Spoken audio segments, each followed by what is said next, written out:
wifi? Si me dan donar me manda un audio. ¿Y por qué no me llega? Ah, es que el teléfono no lo tengo configurado para Durante.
El 2020 será recordado como el año en que la manera de enseñar cambió. La pandemia por COVID-19 sacó a niños, niñas y jóvenes de las salas de clase, los llevó a sus casas y los enfrentó a la pantalla de un computador.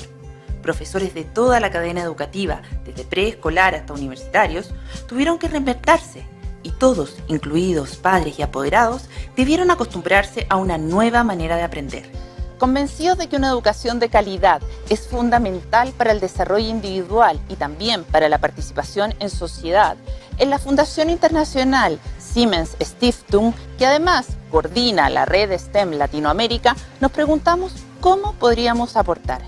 Teníamos que entregar soluciones para aportar a este viraje que se estaba dando hacia la virtualidad, que además estaba dejando en evidencia la brecha social, las dificultades de conexión a Internet y un grave analfabetismo digital.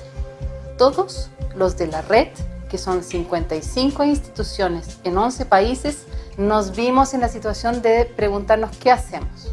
¿Qué tipo de recursos educativos, qué tipo de formatos de capacitación, de apoyo a los profesores y profesoras de Latinoamérica podríamos poner a disposición muy rápidamente? Y ahí nace CREA. CREA es una plataforma alojada en el sitio web de la Fundación Siemens Stiftung Latinoamérica que pone a disposición de docentes y alumnos cientos de materiales educativos en las asignaturas STEM, es decir, ciencia, tecnología, matemáticas, entre otras. Otro de los focos de CREA es la educación STEM para un desarrollo sostenible. Esto no solo significa que contenga recursos relacionados con medio ambiente, sino también que a través de ellos se busca promover un cambio en las formas de enseñar. Se trata de establecer una conexión real entre la escuela y su contexto natural y social, de manera que el proceso educativo sea también un agente en la transformación del entorno de los establecimientos educacionales. Un desafío que comienza en la primera infancia y en el cual los profesores son protagonistas. Es totalmente necesario incorporar estos conceptos en el sistema educativo. Si bien es cierto, el currículum nacional y muchos currículums en Latinoamérica consideran conceptos de medio ambiente, de ecosistema, de cuidado y protección, pero están separados unos de otros y tenemos que buscarle una forma de trabajarlos sistémicamente. La buena noticia es que cada vez son más los docentes que están innovando y están dispuestos a compartir sus experiencias. A ellos se suma la Mesa de Trabajo para el Desarrollo Sustentable e Innovación Educativa, liderada por la Universidad Católica y la Fundación Siemens Stiftung, que reúne a instituciones latinoamericanas con expertise en estos temas. La alianza que se establece entre la Fundación Siemens y su oficina regional latinoamericana y el Centro UC de Desarrollo Local de la Universidad Católica de Chile lo que permiten es generar alianzas intersectoriales que reúnan a participantes de la cadena educativa, ONG, sector público y privado, en torno a generar una educación para el desarrollo sustentable. El 2021 inicia con el Congreso de Educación para el Desarrollo Sustentable, que busca integrar la investigación en temáticas como interculturalidad, ciencia ciudadana, medio ambiente y educación basada en proyectos con el día a día de las escuelas, un polo de difusión de experiencias y buenas prácticas.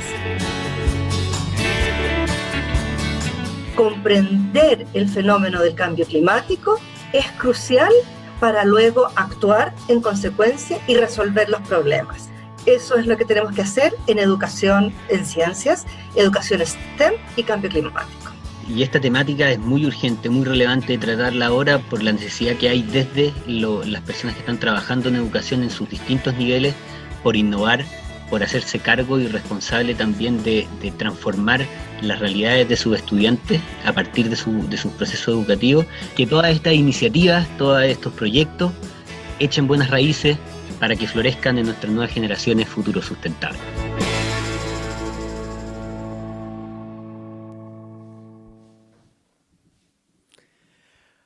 Hola, ¿qué tal? A toda la audiencia. Ya estamos en este que será el último bloque de transmisión en vivo de nuestro segundo Congreso Internacional de Educación para el Desarrollo Sustentable, aquí desde el Complejo Interdisciplinario para el Desarrollo Sustentable en el Campus Villarrica de la Pontificia Universidad Católica de Chile. Estamos muy contentos con lo que ha pasado en estos 3 días. Ya venimos haciendo las primeras evaluaciones, el nivel de participación de la audiencia, la cantidad de países que se han visto involucrados en Latinoamérica y fuera de ella. No solamente la participación en vivo, que ha superado en algunos casos las 100 visitas en el streaming, pero luego en la página web quedan los registros de todo el Congreso, superando las 1000 personas de audiencia, y eso nos tiene muy contentos, porque significa que el mensaje está llegando, que ha existido un debate también entre las personas que han estado participando, se han compartido ideas, reflexiones desde reflexiones teóricas hasta elementos súper prácticos para la aplicación de experiencias enfocadas en educación para el desarrollo sustentable. Y vamos a cerrar con una invitada muy especial desde Estados Unidos, y para eso hemos invitado también a Andrés Reed, académico del Campus Villarrica, investigador también del Centro UC de Desarrollo Local, y que también fue parte del comité académico del Congreso. Muchas gracias, Andrés, por venir, y él nos dará una pequeña introducción a Victoria. Muchas gracias, Martín. Saludo a todas las personas que nos están escuchando y siguiendo en el streaming. Estoy muy contento de estar acá. El Congreso en su segundo año es un gran logro. Estamos muy contentos como equipo y estamos convencidos que el año que viene va a ser aún mejor. Así es que muy feliz de estar en este momento. Bueno, tengo la fortuna de presentar a la charlista siguiente. Ella es Victoria Derr. Victoria es profesora asociada de estudios ambientales en la Universidad Estatal de California en Monterey Bay, donde su enseñanza e investigación se centran en las intersecciones entre comunidades sostenibles, educación ambiental basada en el lugar y justicia social, particularmente en comunidades subrepresentadas. Durante más de 20 años, Victoria ha involucrado a niños, jóvenes y comunidades en investigaciones participativas y basadas en la comunidad, en entornos rurales y urbanos, con comunidades indígenas, de tierras españolas y de inmigrantes recientes en los Estados Unidos. Estamos muy contentos de que Victoria nos acompañe, y Victoria además hemos logrado construir una relación de colaboración en los últimos años, así es que estamos muy contentos de que ella pueda compartir con nosotros. Entonces, Victoria, entiendo que Victoria nos dará un saludo inicial y luego podremos escuchar y compartir su video. Victoria.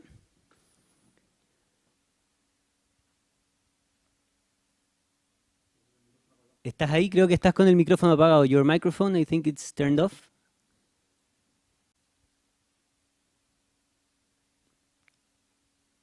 Victoria? Yes. Ahí. Okay. Thank you very much for inviting me. I'm very excited to be here. I'm sorry to not be here with you in person. The events that prevent us from being together also really highlight the importance of this Congress and the topics of this Congress. In particular, how we can live differently so that we can live in a world in perpetuity, in a world with greater harmony between us and other species and the planet and with each other. And so the timing of this could not be better. And so thank you for having me, and I look forward to participating. Sí, Victoria nos decía que estaba muy feliz de participar en este congreso, que nos agradece la invitación, que le habría encantado poder estar en persona, pero ya las condiciones no lo permiten. Destaca también la temática del congreso, que le parece muy relevante, los tópicos que se han tocado en los distintos paneles, una discusión que es muy importante si queremos imaginarnos un mundo en perpetuidad, un mundo un mundo más sustentable. Y en ese sentido cree que es una temática que es muy atingente y muy importante y urgente de atender, así que nos agradece que la hayamos invitado. Y vamos a pasar entonces a ver el video que Victoria nos preparó, para después poder tener una ronda de comentarios, y les pedimos en ese sentido que sus comentarios preguntas, por favor, los vayan dejando en el chat de YouTube. Vamos a ver el video. Hello, everyone. My name is Victoria Derr, and I am a faculty member at California State University, Monterey Bay, in the Environmental Studies program. Today, I'm going to be talking about principles and practice for participatory, place-based education, so that we can all consider how to co-create a livable world. Environmental education has historically focused on increasing awareness, often with less impact on political, institutional, or behavioral change. Yet more than 40 years of participatory practice with children and youth provide a pathway for sustained environmental action, in which young people can be partners in both identifying and taking action. This presentation will share examples of such practices to consider a way to work with young people in the creation of a world worth sustaining. In this presentation, I will draw on principles, materials, and methods that I have developed in collaboration with and on the shoulders of Louise Chawla and David Driscoll and all the Growing Up in Cities partners, as well as many community partners in New Mexico, Colorado, and California. Many, but not all, examples are featured in our latest book on placemaking with children and youth. My colleague from the University of Cincinnati, Carly Trott, has said that given the difficult nature of sustainability challenges, we need a way of teaching that allows young people to engage with sustainability on their own terms and in ways that not only deepen their understanding, but also support their interest, active participation, and sustained engagement. Fortunately, we know how to achieve this through years of participatory practice. And when I have asked my students and different audiences this question of how to achieve this engagement, they frequently respond with common themes. These include opportunities to learn skills and to work with others in their community, opportunities to creatively express themselves, opportunities to discuss ideas with peers and with adult leaders in their communities. This relates to sociocultural development theory, that the mind is shaped through interaction with cultural and political systems.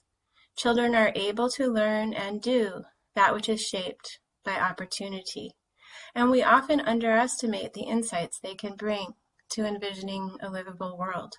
In this picture, children aged 8 and 9 are thanking city leaders for being such strong advocates for their ideas. In a 2-year planning process, children and youth considered how to redesign a prominent public space in the city. City leaders were so impressed with their ideas that the city councilors and manager became advocates for the children, pushing city staff to better integrate their ideas into designs and plans. And research across the globe has found that children and youth consistently are drawn to some key aspects of a more sustainable and livable world. These ideas are reflected in these English youth's vision for a sustainable city, including access to creative expression, access to health and basic services, safe and secure environments, natural and diverse green spaces, freedom of movement, peer gathering spaces, integration into their community, not just to child-designated spaces, opportunities to participate in the design and care of their community. The climate strikes and activism of youth have brought great attention to the potential for youth to mobilize and act in both political and socially organized ways. We see this in the surge in media coverage of climate activism from youth, the historic climate justice lawsuit in which North American youth sued the U.S. government for failure to act sufficiently on climate change, Greta Thunberg's speech at COP24, and youth who advocate for a Green New Deal. These youth are working within and outside the system to affect change, and it is inspiring and empowering to see them do so. Yet they are still seen as exceptional cases rather than a cultural or social norm. This begs the question for how can we better transfuse action orientations into our educational and community structures. To address this, I will present 5 principles for co-creating a livable world with children and youth. The first principle is to start with young people's lived experiences. When initiating projects, it is a time when everyone involved in the project is learning about each other and what is important to them. It is an important aspect of co-learning, starting with one's own values and what is important.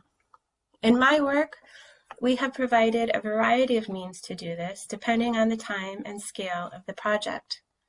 The arts are a common way that children and youth find to express themselves and what is important in the world around them. One of these examples was the development of nicho boxes, adapted from New Mexican nichos in homes, where people place objects that are of religious or spiritual significance to them. We had children make nicho boxes, and these were displayed at a community event with families from the school. The box shown here in pink was titled Me and Nature, with many animal figurines representing the nature, and a mirror reflecting Sophia. And then moving out into the world to share experience of places that are familiar or places that are new but are being experienced together, asking people to consider what is good about a space and what they could see could be improved is a great way to consider the sustainability of a place and an important entry into place-based education. Often, we jump into what people should know or learn, but people enter educational spaces with existing knowledge and experiences. When we start by honoring these experiences, no matter the age of the participants, we can all begin to learn from each other in a more holistic way. This prepares young people to consider places from multiple perspectives, what is important to them, and what they observe. This critique is from Sophia, who made the Me and Nature nicho box. She identified nature as being important to her early on, and when, nearly a year later, designers presented this potential rendition of the space she had been studying, she said, "This is a horrible idea because it destroys nature and is bad for the country." She hated how the designers had suggested building up along the creekside because it would destroy nature that she valued. The second principle is to engage with history and elders. I am presenting this from the unceded lands of the Rimscian Ohlone. I honor their ancestors, their stewardship of land, and their wisdom, past, present, and future. I honor the hummingbird and coyote, who are central to Ohlone creation myths. We should all know the history of lands, and the best way to learn this is from elders themselves. The way this happens will vary widely based on the geographical context, but even in cities, we can honor history and places. In some communities, it is possible to draw directly on the wisdom and experience of elders in understanding place. Some projects accomplish this through intergenerational projects in which community elders and youth learn together. In the context of Manzano, New Mexico, where youth were leaving their community for jobs in cities or to join the army, we created a project that would help reconnect youth with the land and their community. Elders took them on medicinal plant walks, and youth were involved in community forest restoration projects. When a tragic wildfire struck the community 5 years later, everyone was devastated. The youth had a different perspective because of the work they had done, as they watched their community burnt to the ground, as in these elders who are sitting in front of their former home. The youth saw opportunity in their community, which they had come to care for in a different way, and became involved in restoration projects after the fire. Some were immediate to stop erosion, and others were long-term, collecting local seeds to reseed the forest with genetically similar seedlings. Youth began speaking the wisdom of their elders, saying, "You can't lift a tree alone." They learned how important local knowledge was in sustaining their community. In a different project to plan a public space in the city center of Boulder, Colorado, youth began by interviewing a family member about a great public space. The interviews generated a variety of ideal spaces, including New York Central Park and Mexican plazas, but all shared some common elements of abundant people, greenery, places to sit, and food. These became starting points for thinking about a new public space in the city.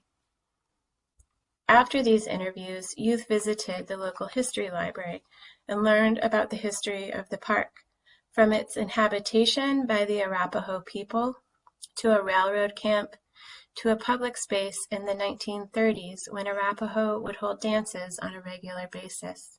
These methods combined shaped young people's thinking, and many landed on the idea that the public space really should be for everyone, but reflected that in its current use, it did not really provide this. Youth integrated some of these ideas into their final recommendations to the city. They wanted to see recognition and honoring of the Arapaho people, and a cultural walk that celebrated the diverse cultures of their community today. We similarly used interviews with family members, a parent or grandparent, to ask children in Marina, California about their families' relationships with plants. Our project was initially designed to encourage students to explore the cultural uses of plants and to think about how they could incorporate culture into the school garden spaces. I will come back to this when we get to Principle 3. Principle 3 is to begin with questions and let them drive the process. Through trial and error, we have learned that the best projects start with questions for exploration, rather than a specific outcome. So, for example, when children in New Zealand were asked how they would improve the streets in their neighborhoods, designers were thinking about transportation. However, children did not like the litter on the streets. They collaboratively designed a series of trash cans to encourage better waste disposal, with different bins for each type of recycling. The landfill bin had teeth and a grimace to show that this was not an environmentally mode of disposal. When youth in a low-income school in South Carolina repeatedly saw their school and housing development flooded, they wanted to know, why does this happen? And how can we make a change? They learned about the history of the area and how the housing had been built on a saltwater marsh, so that during the king tide season of the year, when floodwaters are especially high and strong, the community would flood. With climate change, this was getting worse and more frequent. The students designed a hip-hop song and video and worked with engineers to think about how to redesign the space and address the challenges. The hip-hop video got people's attention as it highlighted the environmental racism and inequities in their community and the need for engineers to come up with new solutions as the community experienced frequent flooding. Many other climate change projects similarly start by asking, what are we experiencing here in our community, and having youth consider alternative futures and design solutions that get there. In the example on the left, the Shine performance led by Beth Osnes engages youth in a theater production about climate change. Participants learn climate science from experts and enact a developed script for the first act. Then participants consider the future that they want to see in their local community and this becomes the second place-based act. Other communities are engaging youth in film projects and interactive media to document changes and to envision alternative futures, often focused on local adaptations and problem solving. If you remember the ethnobotany project, we started with a more academic question about plants and culture. But as we listened to the students and saw what their interests were, we moved to thinking about how they could connect the interviews and interests they saw with what they wanted in their own schoolyard. We had them explore their schoolyard and draw and imagine what they would do to change it. And so we went from plants to chickens, as students rallied around the idea that the best way for them to learn outside would be to care for chickens. They researched the needs of chickens in terms of housing, food, and budget, developed a proposal for the head of school, and designed chicken coops that they could build to keep them safe from bobcats. It was not what we had planned, starting out trying to connect people to culture and plants. But the students' enthusiasm and engagement and time spent on the projects was much greater as a result. This experience also highlights the importance of being flexible and open. Rather than seeing this as a failure as we moved from our project goals, we saw it as a way to enhance sustainability of the school, both because it resonated with student interests and ownership, but also because the animals would add an important dimension in the cycle of life. This project began when city leadership, faced with the need to address housing shortages and increase affordability in the city, posed the question, what would dense, affordable, child-friendly housing look like? This year-long initiative involved children ages 8 to 16 to integrate young people's perspectives into a semester-long undergraduate planning studio focused on the same question, and to share these perspectives during the year with Boulder City Council members and Boulder's Planning Board. The project began by asking children about their own homes and their favorite nearby places. Children shared their drawings and learned about the wide range of housing types that existed within the city, including co-housing, public housing, apartments, mobile homes, university housing, and single-family homes. They began to see that there were a wide range of housing types to support different families' needs. This was an important beginning to the project because they learned from each other, and it had opened up new possibilities for the project in considering diverse community members' needs. Students also visited model housing sites, studied principles of sustainable neighborhood design through films and guest speakers. They spoke with experts in architecture and engineering and flood mitigation, since the housing was located next to a major creek that had recently flooded the community. They generated presentations and three-dimensional models for city council and university students, and made recommendations based on consensus.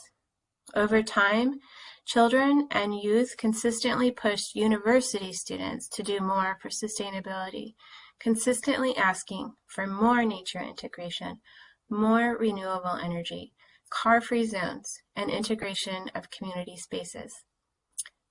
The elementary and secondary students considered environmental, social, and economic aspects of sustainability, including considering reduced utility bills with the more efficient designs, and being friendly and treating each other well. The project had significant influence on all partners, from children and youth to the university students to city leaders. Years later, one of the city councilors somewhat jokingly asked if we could do the project again. He appreciated the thoughtful and educated perspectives young people gave to thinking inclusively and sustainability about housing, and reflected that they needed more of that infused into the city as a whole. And in this way, we demonstrate the benefits of moving from educational goals that focus on knowledge and responsible environmental behavior to goals that focus on the question of how we can get to a place of collective action. This leads us to Principle 4, which focuses on how to achieve action competencies. In a letter writing exchange between children in Mexico City and an adjacent smaller community, one girl wrote about the busy streets and air pollution. She wrote, "I would like to change the world, but how?" Which leads to the importance not just of voicing ideas, but of deeply increasing knowledge and skills over time and through a variety of means. This can be through curricular explorations, such as an applied science course, as in the case in Boulder to examine how to improve a city park adjacent to a creek that floods, bringing experts together with youth, and allowing independent and joint explorations of the city together. Participation calls not just for increasing the knowledge of young people, but also of adults, so that they can see the values, priorities, and concerns of young people in an authentic way. When we bring generations together, learning is rich, and assumptions and tensions that can build from alienation fade away. This project in Ontario, Canada, began with a focus on air quality and children's health. The school was located next to a road with high volumes of traffic, and the schoolyard was off limits because of health concerns. The school initiated a project with a participatory design firm to study air quality, health improvements, and schoolyard greening. Students began in partnership with a local university lab to assess both the air quality and heat islands, identifying places of poor air quality and creating focal areas where vegetation might trap the roadway pollution, as well as school play areas that could be safe. The design process involved understanding the school users, including behavior mapping, interviews with students, teachers, and staff, and researching appropriate plants for the climate and mitigation of air pollution. The students then worked with landscape architecture students to design the playground space and learn the skills of making scale drawings and plant palettes. This resulted in the design that was rendered and constructed by the school community. One of the features I like most about this project is that they also left the initial concrete hardscape, thus fostering a reminder of the history of the school, and its project leaders reflected that one of the strengths of this project was the decision-making power of the students, who worked on every aspect of the project, from initial site assessment to budgeting and installation. Through the year-long process, students moved from their own ideas to the needs of the whole school. Principle 5 asks us to remember to play. Because in the words of David Driscoll, the joy of working with young people is that they demand that we pause, play, and laugh along the way as we create with them a world worth sustaining. I hope that these principles show creative starting points for you to find your own direction, no matter how small, no matter the city or community conditions or cultures, to find possibilities for young people to contribute to their communities. These principles are meant to be guides, and I hope the examples I have shown illustrate that there are many ways to integrate such principles into meaningful place-based education for sustainability in diverse communities, both rural and urban, low and high resourced, and which children connect through their heads, hearts, and hands. I now want to share a case study from recent work I have done here in the Monterey Bay. This work is a partnership between a local middle school serving children ages 11 to 13 and our environmental education students at the university. The Monterey Bay is a national marine sanctuary, one of the most spectacular marine protected areas in the United States. It has been called the Serengeti of the sea because of its lush kelp forest, jeweled tide pools, deep water canyons, and incredible biodiversity. The Bay is a beautiful place and is a draw for many students to our university.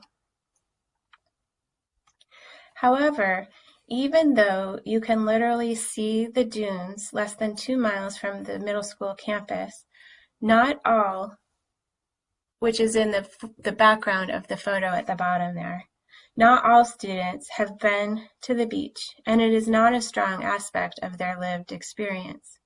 A high number of families in Marina are immigrant families, with more than 14 languages spoken at the school.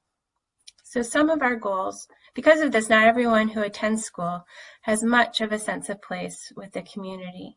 So some of our goals are to foster a sense of connection to the natural world through work in the outdoor school yard, which we call an outdoor classroom, and through connections to community. This school also serves about 75% of families who come from economic disadvantage. So we also want to foster these connections on a shoestring budget. This partnership is structured with an elective course at the middle school and a capstone course at the university, in which graduating students apply the skills they've learned in all their other courses. We bring both groups of students together to plan and implement projects to increase the school's sustainability, with a primary focus on the development of the school's outdoor classroom. In order for us to have time for planning and other curricular requirements, we designed a series of module times where we taught together on the right, these module 1, 2, and 3, over about 8 weeks of the semester. And then we had times where we worked on our own in content and planning with our individual respective students. Like all good partnerships, each partner contributes and benefits in certain ways from the project. For the middle school, I think the low ratio of the middle school students and the college-age students in facilitating learning is really important, as well as in supporting people power to transform the physical space. In the first year, university students estimated more than 800 hours of work was put into the outdoor classroom. For the university students, this is a practicum opportunity where they work with a project partner, plan and lead lessons, and build confidence and skills in education and outreach. I think a less explicit benefit, but an important one too, is the benefit that my partner teacher Julie and I receive from this. For us, it is a source of collaboration, innovation, and inspiration. As an entry to this work, we established overall goals of establishing the outdoor classroom and developing a sense of place. We also wanted all students to learn to work with others and to problem solve. Projects were selected in the first year based on specific needs to improve the physical infrastructure, but there was a list of projects to choose from in both years, and this list was narrowed based on input from the students. In the second year, the Cobb bench specifically built on interest expressed in year one that students wanted more seating types in the outdoor classroom. In the university course, we read one framing article that Julie, our partner middle school teacher, identified, and this article really helps ground the university students in our purpose. It resonates with their own experiences that when they are able to bring together the 3 domains of head, heart, and hands, they are more engaged and transformation is possible. This sets the stage for the development of all projects and for troubleshooting when students are not engaged. How many domains are they using, and are those domains playing to each student's strengths and interests? In the school setting, we address Principle 1 through student-led tours. Student-led tours are a way for the middle school students to share who they are, what they are proud of, what they like, things they would like to change in their school. It helps build cultural competence, and connections, because from the first day, students are seen and heard for who they are and how they express themselves in the community where we're working. One of my students reflected that it was almost as if they had been waiting for someone to ask them about their school. And another, that the students in my group were extremely excited to conduct the tour. They told us that they appreciated how we listened to them and validated their opinions. We also engaged students in developing collaborative agreements and planning. Students generated agreements and discussed interests, skills, and hopes for projects early on. One of my students reflected that allowing students to actively participate in their own learning process and relying on their engagement for project development are both ice-breaking activities in and of themselves. I relied on the students' skills and interests in an authentic way to lead our projects in order for the projects to have greater depth and meaning to the students. After these agreements, each group worked independently to foster project goals. I will continue the case focused on primarily the Ocean Friendly Practices project. For this project, we began with the history of the Monterey Bay, from its inhabitation by the Ohlone and the settlement of the bay as a fishing industry. The bay is the story of collapse and recovery, both for peoples and for the ecology of the region. It often inspires students to want to do more to protect its heritage, especially with the recovery of the sea otters, which were once extirpated from this region. But it also helps students to understand that this place is not only precious, but fragile. Its history inspires protection. All projects were also developed to connect students with local experts, in this case, from the National Marine Sanctuary. In the Ocean Friendly Practices project, questions began with, how can we promote ocean-friendly practices at the school? Students explored both the types of messages they would want to promote, as well as the means to promote them, such as through a sign or a campaign. Fairly quickly, they arrived at wanting to create a storm drain mural that would be placed at the entrance to the school and would promote awareness that all water and trash and debris leads to the bay, and the consequences of this are for the health of marine life. Across projects, students express pride and satisfaction in the learning of specific skills. They express feeling more connected to their community and to learning techniques that would be relevant for their lives. I think this is especially important at this age of early adolescence, where students tend to disengage with academic learning, but thrive in applied settings. For the Ocean Friendly Practices project, students generated a series of polls to both test out the messaging and the potential imagery for a mural. They asked staff, teachers, and students about these messages and images and revised their concepts based on school community feedback. They then learned how to generate advocacy statements that were developed into a proposal for the school district's approval of the mural. An artist was commissioned to complete the mural with the students. However, due to the shutdown we experienced in March due to COVID-19, the mural is not yet completed. No matter the project, as a large group and in our smaller teams, we built play into our daily routines and practices. Play can be a way to get to know each other, a way to pause and reflect, and a way to just enjoy the life we are working to sustain. Young people are experts in how they experience the world and can contribute tangible and realistic ideas toward many types of projects. Young people are citizens of today, not passive recipients of a future tomorrow. They deserve to be heard and have influence on the policies and places that shape their lives.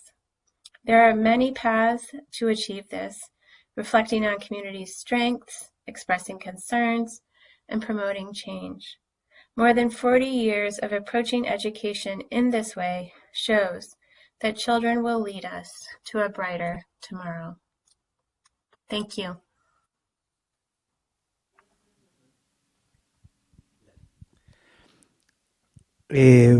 Muchas gracias, Victoria, por el video, la presentación tan interesante. Yo, por supuesto, tomé varias notas y quisiera destacar la claridad y lo que nos aporta para la práctica educativa de la educación basada en el lugar, estos principios que tú enumeras, los 5 principios. Me parecen que aportan una claridad muy interesante para poder aplicar esto luego en las escuelas, ya sea en los niveles básicos o niveles más superiores. Creo que hay algunos principios que en sí mismos son claves para una educación dirigida hacia la sustentabilidad. Estoy pensando en el hacerse preguntas, en el foco en la acción colectiva en particular, la idea de jugar, de recordar que tiene que ser una experiencia placentera, una experiencia vivida, y por supuesto el involucramiento con la historia local y con los mayores. Allí también a mí se me ocurre al escucharte y me inspiran una serie de claves, diría yo, como el involucramiento con la ciudad. Me parece muy interesante esta presentación, en tanto durante el Congreso hemos conversado mucho en la idea y el propósito de sacar la escuela hacia afuera, en particular hacia la naturaleza. Pero aquí tú nos pones también en la ciudad como el entorno donde vivimos. Y eso es muy importante, porque probablemente hoy día la gran mayoría de los niños de nuestro país y de que nos escuchan viven en ciudades. Entonces poner el foco también en este encuentro con la ciudad, con su historia, me parece muy interesante. La integración del arte, la experiencia intergeneracional,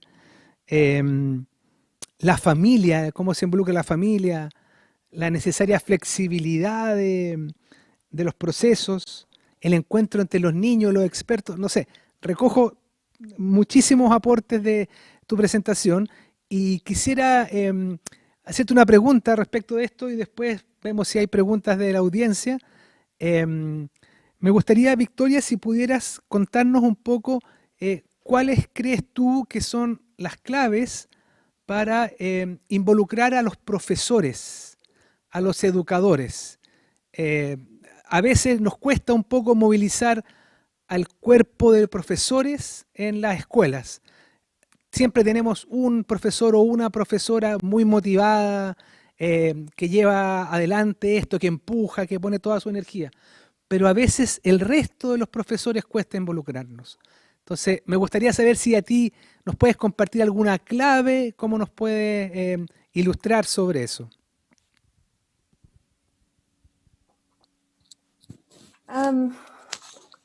If I'm understanding your question correctly, how to engage more faculty and not just one who's very interested, is that the question? Yes. Yes. Okay. That's a good question.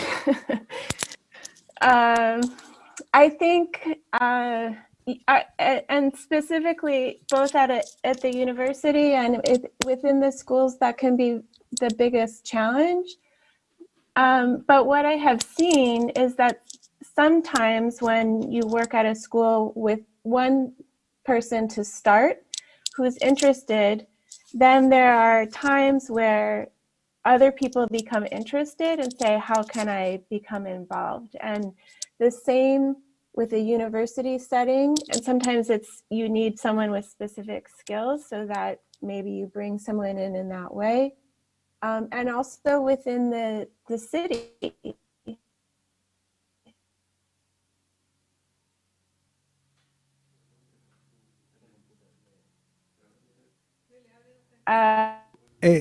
Perdón, excuse me, Victoria, excuse me. depending on the type of Victoria, sorry, we have some things with your connection, I think. So can you repeat you were talking about the situation in the universities? I think we left you there. Okay. So in the so I think in the school, I think it's more about finding ways that people become excited and then ask, how can I be involved? Because you can't force someone. But in the university, I think what I was saying is that sometimes there's specific types of skills like engineering or native plants or the history of an area where you can bring people in and invite them to participate. And what I've seen is that then sometimes people are hesitant because this isn't what their normal focus is, but when there's a clear connection, they engage, and then they are maybe more interested in doing that in the future. And then the last thing that I said was that that's also true for the local community or the city, that sometimes people have expertise or interest that aligns with the type of project, and that bringing them in that way helps them. We've often used the expression seeing is believing, because a lot of times people think, oh, children, they do not have anything to contribute. But then when they come in, they actually see the richness of the work and want to continue. Okay, Martin, try to translate now. Yes, thank you. Bueno, Victoria estaba hablando, bueno, dice que es muy buena pregunta, que refería, ¿cierto? Estábamos hablando en cómo entusiasmar al cuerpo docente, y ella hablaba de que, claro, es una de las cosas que desde su perspectiva, una de las más desafiantes en los proyectos, tanto en las escuelas como en las universidades. Hablaba de que en las escuelas, por un lado, hay que tratar de encontrar ese entusiasmo genuino que muchas veces puede estar en estudiantes, en apoderados, en miembros de la comunidad, con los cuales realmente hay un interés genuino de participar en un proyecto, por un lado. Dice que en las universidades, por ejemplo, también es muy importante ir buscando buenos aliados que se puedan traer a las instituciones educativas y que puedan aportar desde su expertise, pensar, por ejemplo, en grupos de ingenieros que estén trabajando en proyectos relacionados con sustentabilidad, especialistas en cierto tipo de plantas, en el fondo trabajar un poco con las especialidades universitarias y tratar de conectarlas también con los proyectos que se den. Y en la ciudad dice lo mismo, si queremos comprometerlos, entonces tenemos que encontrar lugares específicos en la ciudad en los que se pueda realmente ver lo que está sucediendo y experimentarlo para realmente creer que se puede hacer. Muchas veces hay una pausa inicial o como una sensación de no querer, de no atreverse, porque creo que no lo sé hacer o que no lo puedo hacer. Sin embargo, cuando uno lo ve y lo experimenta, entonces eso cambia y genera una experiencia que puede ser muy rica y muy enriquecedora para el aprendizaje. Tenemos más preguntas. No sé si te han llegado algunas, Andrés. Creo que no, pero ¿tú tienes alguna por ahí? Sí, yo te voy a ir mandando aquí. Disculpa. Tenemos una pregunta de, por ejemplo, nos aparece aquí cómo gestionar herramientas amables para permitir la aportación activa de los niños cuando los directivos no colaboran. Quizás con pequeños proyectos en una sola, me dice intraproyectos, yo creo que se refiere como a proyectos con un solo curso. Did you get it? No. No? Sí, she said that how can we have tools to allow an active participation of kids when the principals or the directive team is not aligned with the project? How can we do that? Maybe little projects? That was one question. Mm-hmm. Yeah. Yes, little projects. And that's where the seeing is believing can be really helpful. So even if it's something just starting very, very small, and I think in those cases, maybe focusing on what could be and developing skills for proposals and sharing the vision and the interests with the principal or others who are not supportive. Often they can come around when they hear the outcomes of a project. And when I've done projects, we usually do involve the principals in the beginning and with their blessing, but they're not always that interested. And sometimes then we invite them at various points along the way, and they see this is actually a lot of really good learning is happening, as well as the sustainability pieces.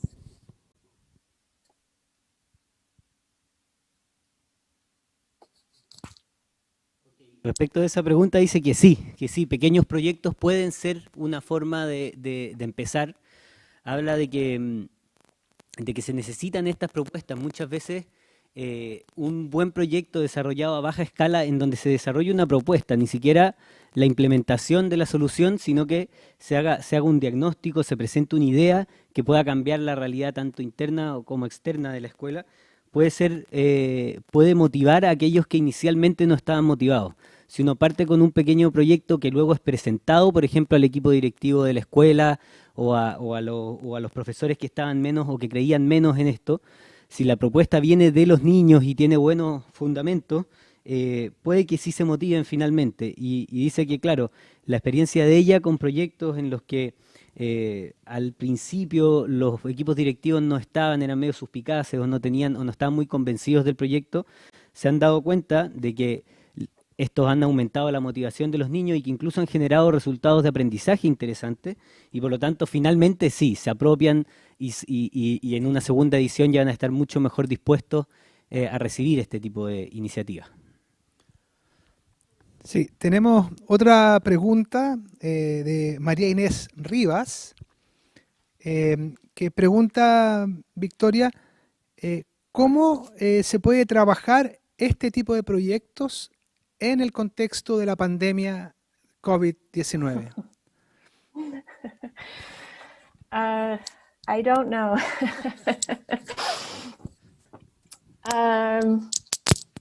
It's very challenging. And the types of projects have to look different. But I know of a couple of examples. One was a project that had already started before the pandemic, so it's a little bit different. But they were able to, the school had some students who were able to access classrooms via Zoom or other technology, and other students who could not. So they made questions for all the students, and then they gave different ways for them to answer those questions and explore them. And some of them were things that they were mailed through the mail or sent home, or the students picked up a packet that they worked on and then shared it. And then others were able to work with the university partners via Zoom. So the other example is one where I am working on with a teacher in a school, and we're both exploring the same question with our students, and then we're recording videos of our students sharing their ideas and sending them to each other, and then sharing them back out. And at our school, partner school, the students do not have access to the internet at home. So those students who do not have access, they go to the school and they can watch the videos there. And then we will repeat that for several times. So there's delays in the interactions, but it's still, we're trying. Sorry, one question. The videos with these ideas were about. I didn't get that. The videos were focused on it's an extension of the project that I shared that's here in Monterey Bay, and so it's about specific projects in the classroom and how they want to develop them. And then the hope is that maybe by the late spring here in April or May, they may be able to do them in person, the projects in the outdoor classroom. Ok, thank you. Muchas gracias.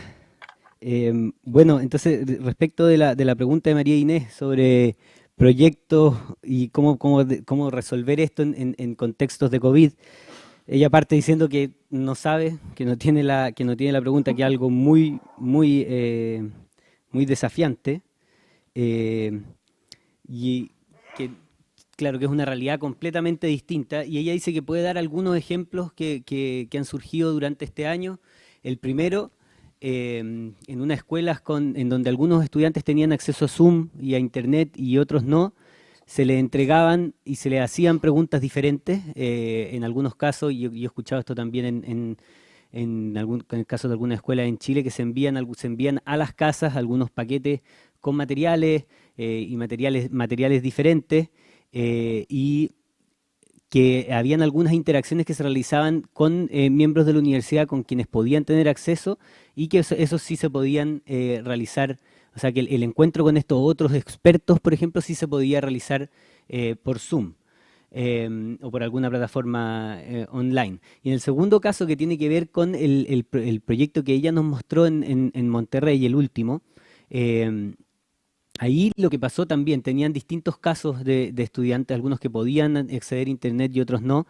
Y en ese caso, en lo que trabajaron más y se focalizaron fue en la ideación de proyectos, ¿cierto? En generar proyectos, en generar ideas para proyectos que se pudieran implementar, ojalá en abril o mayo de este año. Y aquellos que no tenían acceso tenían la posibilidad de ir a la escuela en algún día específico para poder ver estos videos, compartidos también por sus compañeros, y poder hacerles comentarios e ir trabajando en conjunto sobre ellos. Tengo otra pregunta, Victoria. Hay mucho interés en la gente. Esta pregunta la hace Jason Angris y dice si puedes hablar sobre estudios o investigaciones que demuestren cómo las experiencias de contacto con la naturaleza en la infancia influyen en la construcción de comportamientos proambientales en la adultez, cuando son mayores. Can you translate the last part? I got the studies of children and nature. Yeah, and how that contact with this early contact with nature can kind of shape the attitudes on nature when they are adults, like how this experience changed your relationship afterwards. Mm-hmm. Yeah. Sorry, specifically talk about the pro-environmental behaviors. Yeah. So what I would say is there's two pieces, and attitudes and behaviors are different influences.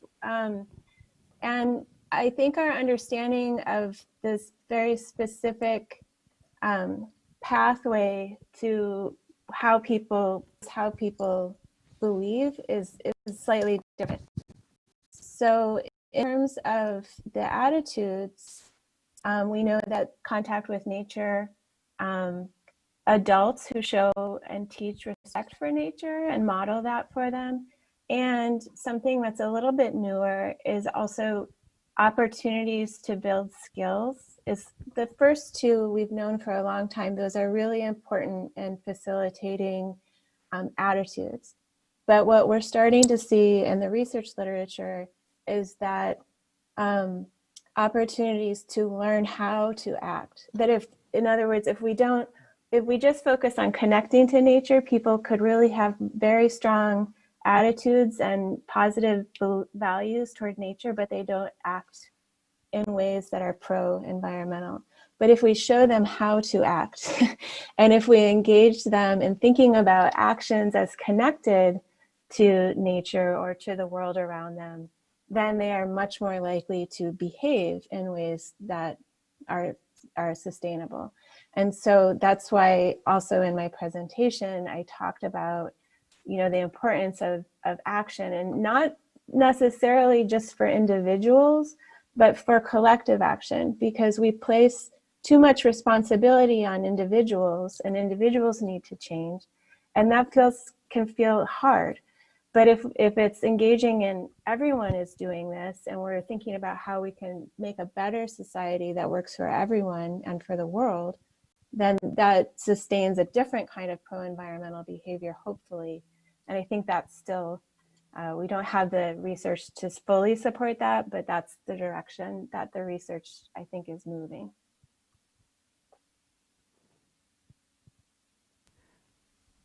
Ok, sí, y aquí hace una distinción muy, muy interesante entre actitudes y comportamientos. Dice que ahí hay una gran diferencia y que, claro, gran parte de la investigación se ha enfocado en el cambio actitudinal, y todavía queda mucho por hacer en investigación en términos de comportamientos. Dice que es muy distinto creer, hay una distancia entre el creer y el actuar, entre lo que yo creo y cómo actúo. Entonces, sí se ha probado que en las experiencias en naturaleza tienen un cambio efectivamente actitudinal, pero hay que enfocarse un poco más en las habilidades, en habilidades específicas. Y ahí, y en estas habilidades específicamente en cómo actuar, en cómo relacionarse con el medio ambiente. Y eso es un poco de lo que nos decía ella, lo que había tratado de mencionar en el principio 4 en su presentación, de enfocarse, ¿cierto?, en la acción. Y es un punto finalmente de esto no es solamente el comportamiento individual y la acción individual, porque muchas veces son muchos los desafíos y es mucho el peso para una sola persona, sino que en el comportamiento también y en las acciones colectivas. Si todos actuamos en conjunto en torno a una meta, y si esta meta no es solamente para beneficio personal, sino que para beneficio de muchos, es algo que pueda llevar en el fondo con un sentido de bien común, y pensando en las futuras generaciones, eso tiene una potencia mayor, y también uno se siente acompañado en el proceso. Tengo aquí, voy a plantear una pregunta, que hay 2 o 3 personas de la audiencia que hacen preguntas similares. Es difícil la pregunta. Preguntan, ¿cuál sería, a tu juicio, el cambio que tenemos que hacer en la formación de profesores para que puedan adoptar una educación como la que tú planteas? ¿Qué cambios tenemos que hacer en la formación de los profesores?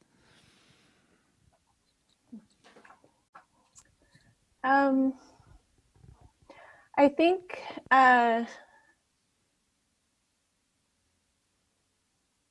part of the change is to see this kind of work as part of, like, as an actual effective way of teaching, and that a lot of teachers are taught to teach content. And this is asking teachers, and we need to help teachers learn how to teach process so that everyone is directing the learning and asking the questions. And in the United States, we have the Next Generation Science Standards, which are an attempt to do this, to get people to think about science and STEM education in a different way. It's a hard system to work within. The Next Generation Science Standards are hard for teachers, but I think having teachers have experiences where they learn this, and I find that I have to kind of unteach my students in environmental education because they want to convey information. They want to talk. And people don't learn well in that way, and we know that. So it's important. Then they say, we need to be experts before we can teach other people. And I say, no, you're all going to learn together. And so breaking down that system of what learning actually is, I think, is the biggest challenge. Because yes, we want people to have content knowledge, but we also want them to learn how to be facilitators of learning as opposed to conveyors of information. And I think that's the biggest change. Bueno, sí, una pregunta bien importante para todos los que trabajamos en formación de profesores y dice que en la formación inicial docente tenemos que ser capaces de que demostrar de que este tipo de trabajo es también una forma efectiva de enseñar, que romper un poco con las formas tradicionales. Hay un excesivo foco en el conocimiento y Victoria habla de cómo podemos enseñar el proceso, y hace mención a unos estándares que salieron hace unos 5 años o algo así en Estados Unidos, que son serían como los estándares de ciencia para la nueva generación, que plantean una nueva forma de enseñar, pero que también son bien difíciles de llevar a la práctica, y dice que para eso en el fondo uno tiene que tener experiencias durante la formación que te permitan hacer esto. Y dice que en su experiencia también hay que generar un proceso de desenseñar, porque también hay un interés por parte de los mismos futuros profesores o profesores que estén en formación, de ser ellos los que hablan, de ser ellos los que entregan una información, un conocimiento, y con menos interés o en una segunda categoría el hecho de aprender todos juntos, de que esto no es una cosa unidireccional, sino que estamos todos juntos aprendiendo en este proceso. Y en ese sentido, entregar herramientas para poder ser facilitadores es una de las cosas que ella considera es clave en la formación docente. Sí, tenemos una pregunta más específica. Si en tu experiencia has trabajado con portafolios. I don't know if you know what is portafolios. No. ¿Tú sabes la traducción? What is the... False. Es un tipo de registros que hacen los educadores, las educadoras, en que van tomando nota del proceso con mucho detalle para luego compartir reflexiones sobre esto. Yeah, the portfolio, it's like a registry book of the process of learning, like that you made like a registry, like a formal one, and then you use that to share with other and learn about it. So, what is the La question? pregunta era. Si es que ustedes han trabajado con portafolios, if you did you work with the portfolios or Like a teaching portfolio? Is an example? What is the portfolio Yeah, of? yeah. Is the teacher is the one that made it. Like the teacher wrote the process and yeah. Have you worked with Yes. something? Okay. Yes, and not very much. I teach in an environmental studies program, so some of our students go into environmental education and some go into formal education in schools, but they do that through, if they go into schools, they do that through the education program, and I am not a faculty there. But I have my students make portfolios where they, in the class that I talked about, and from that what they document are the ways that both what their goals were and then how they engage students in learning about that, and then there's reflection on it. So I think that's kind of the model that you're talking about. So that is the product that my students produce for my class as part of this partnership with the school at Los Albalos. And they reflect on both the challenges of working in this way and then what they document as the learning. So I have them document student engagement on a daily basis. They work with them every day. and then give them a score. And when students are not engaged, I have them reflect on what was happening in that day in the school, and what were the lessons and what were the projects, and maybe what are those students' interests and strengths in learning or challenges in learning, and then adjusting each day. So they look at the progress over time, both of the whole group and then also individual students, and adjust kind of on a daily basis, and then they write that up and reflect on it in a formal portfolio. Ella habla de que en sus propias clases, ella trabaja en una facultad de estudios medioambientales, así que hace el punto de que ella trabaja tanto con estudiantes que van a trabajar en estudios medioambientales, como otros que después terminan trabajando como profesores. Y que, claro, en su propia clase ella realiza también este ejercicio de documentación, de llevar un registro en el cual se van documentando desde un principio sus propias metas de aprendizaje y el proceso por el que van pasando. Y ella dice que esto es un proceso que van realizando diariamente, y en los cuales ellos van poniendo los desafíos que ven durante el proceso y también las cosas que han aprendido. Y dice que también es una muy buena forma de tener una medición o un indicador de cuando, por ejemplo, los estudiantes están más desmotivados o menos comprometidos con el trabajo que están realizando.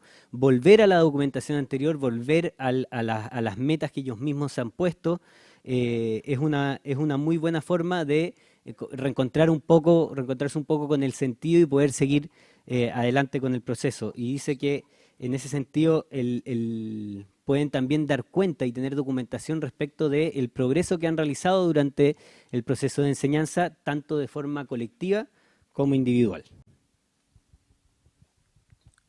Sí, nos quedan un par de preguntas. Hay una que es relacionada con el trabajo con los abuelos, con los elders. Preguntan si este trabajo con los abuelos se hizo en la escuela o los niños fueron a entrevistar a los abuelos, o cómo se dio ese trabajo. It depends on the context, I think. I think that it works well in different ways. In cities, more often, the elders have come into the school, but not always. I worked on a project with it was a natural park, like an open space, and there was a community that had a lot of elders in it, and the students were able to walk to this area and meet at a center with the elders. And then sometimes the elders came to the school, and sometimes they met in the open space. But I think where it will feel most authentic to hear the elders' perspectives, and then also what's possible, right? Because it's not always possible for children to leave the school. So I've done a little bit of everything. I think when it's possible to have them meeting in a place that is the place that is being shared, so if it's a natural place or a park, going to that place together is nice, but again, that's not always possible. So often the elders come to the school, and I've done a little bit of everything. Sí, dice que bueno, que si es que van a la escuela o si es que los niños se dirigen al lugar, va a depender del contexto, que puede funcionar bien de las dos formas, dice, que generalmente en contextos más urbanos son los ancianos quienes van a la escuela, pero no necesariamente, va a depender de las condiciones. Habló un poco de un ejemplo en un parque natural en el que iban el curso iba hacia un lugar en el cual había una comunidad en donde vivía mucha gente anciana y podían hablar en terreno, pero va a depender de las posibilidades. Muchas veces no es posible sacar un curso completo o las dificultades son más grandes, y en ese sentido también pueden dirigirse ellos a la escuela, pero hace un punto final de que encuentra que puede ser un poco más auténtico o también más motivador el estar en el mismo lugar sobre el cual se está trabajando. Si uno está trabajando en un parque urbano o está trabajando en algún otro parque, un parque nacional o en un lugar con mayor naturaleza, si es que el encuentro intergeneracional se produce en el mismo lugar, puede ser mucho más interesante. Pero de nuevo, depende de las posibilidades que tengan en la escuela. Sí, también hay una pregunta sobre si ustedes o tú has identificado algún tipo de experiencias que generan sentidos del lugar. Si hay algún tipo de experiencia particular que tú creas que funciona mejor, que genera sentidos del lugar en los niños. Can you translate the question for me, Sí. Pedro? Andres was talking about if there is a more, in your experience, if you have find a better way of generating this sense of place, like being, like, I don't know, it's like a more identification with the place, or so if you can, from your experience, say that in which way you can make the students to connect with place, or some kind of experience, particularly, it's better to generate a sense of place.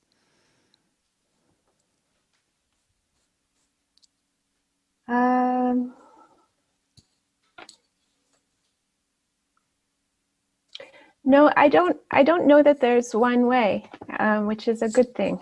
But I think that really trying to engage the whole person, the head, the heart, and the hands, is the best way. And of course, the context is so different depending, but I've seen many ways. It just really depends on the context. And even here in California, where I work with rural children who are children of farm workers, and they live in a rural area, but they don't go into nature. And so we take them to a natural space and just explore and do activities there. And that is very important. But in another school where I work, we spend more time focused on learning about the outdoor classroom and developing a local sense of place where they learn about the outside and bring it in. And that's also effective. So I think even in my small region where I work here now, there are different ways to do it based on what the opportunities are and what the teachers want and what the students want and what is possible. So I think that no, I don't have a way, and I think that's good. I mean, not one way, Yeah. but the head, heart, and hands, I think it's really important that we find ways to connect all the pieces together, because otherwise I don't think it's as rich. Yeah. Victoria was saying that, Victoria está diciendo de que no había solo una forma de hacer esto, perdón, ya a estas alturas, pero que eso era una cosa buena, que no existiera como la fórmula específica que funcione en todos lados.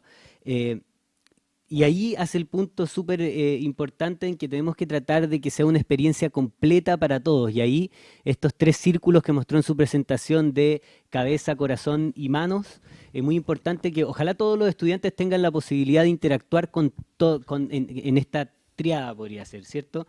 Y que sí, hay muchas formas de hacerlo y que va a depender, otra vez depende del contexto.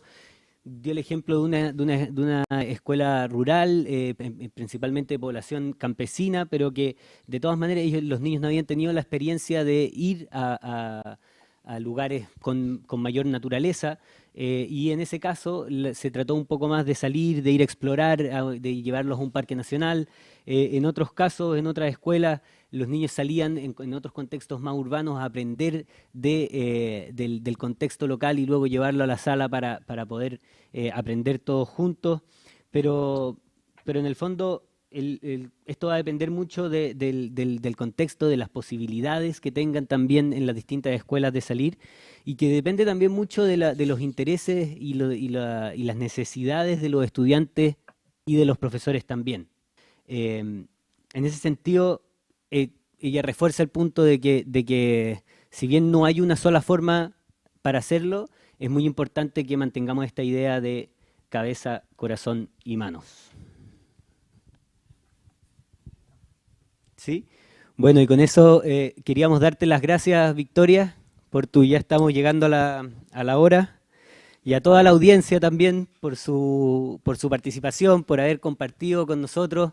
Realmente your input has been very valuable.